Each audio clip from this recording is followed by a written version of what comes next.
Bonjour, aujourd'hui nous allons faire une recette très polyvalente. Ça veut dire qu'on peut manger ça soit salé et soit sucré. En différentes manières, on peut faire ça comme un foufou aussi si on veut. Ça c'est le maïs, une farine de maïs. On a un œuf, ou bien vous pouvez aussi omettre l'œuf, mais pour le salé, vous pouvez aussi ne pas mettre l'œuf. Mais pour le sucré, je vous recommande de mettre aussi l'œuf. Et on a notre beurre de coco qu'on a fait maison. On peut mettre le sucre quand on va cuisiner ça, ou bien on peut mettre le sucre à la fin pour saupoudrer un peu de sucre glace à la fin. Alors pour cette recette, au lieu d'utiliser de l'eau, je vais utiliser directement le lait de coco, comme c'est pour manger sucré. Donc je vais mettre mon lait de coco ici. Puis on va mettre ça à froid. Moi je préfère pour ne pas créer des grumeaux. Simplement ça. Moi j'aime des recettes très simples. Et comme toutes les recettes, on va mettre au feu et on va cuire. On va tourner pour ne pas que ça se colle en bas. Et on va cuire pour 15 à 20 minutes. Si vous voyez que ça s'est déjà densifié avant les 15 minutes, vous pouvez toujours ajouter un peu d'eau.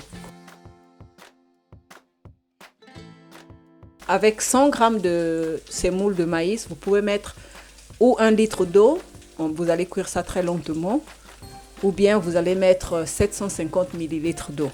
Mais en tout cas, vous devez mettre de l'eau pour bien cuire ça. Ça doit se cuire pendant 15 à 20 minutes, à feu très doux. Pour la consistance de la bouillie, vous pouvez mettre encore l'eau quand vous allez cuire et ça va rester comme ça. Mais comme on va faire et la bouillie et l'autre recette, je vais vous montrer après. Alors ça s'est densifié encore. Si vous voulez, vous pouvez encore ajouter de l'eau pour une bouillie plus légère pour les bébés. À ce point, vous pouvez déjà mettre le sucre si vous voulez. Mais je vais procéder avec la recette. Maintenant là, je vais mettre un peu de beurre de coco. Je vais mettre une bonne cuillère de beurre de coco déjà.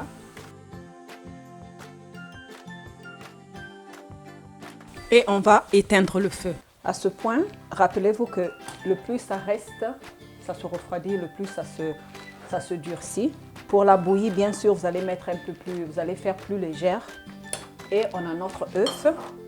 Mais on va utiliser seulement le jaune et on doit être très rapide à mélanger pour ne pas que ça se forme, que l'œuf se cuise en formant des petits grumeaux.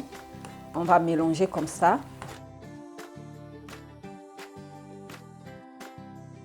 Cette méthode doit être faite à chaud.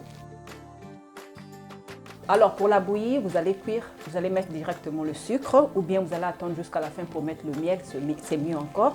Et là, on n'a que laisser ça refroidir et puis on va procéder pour une autre recette. Ça, vous n'allez pas jeter ça, vous allez utiliser ça dans votre omelette.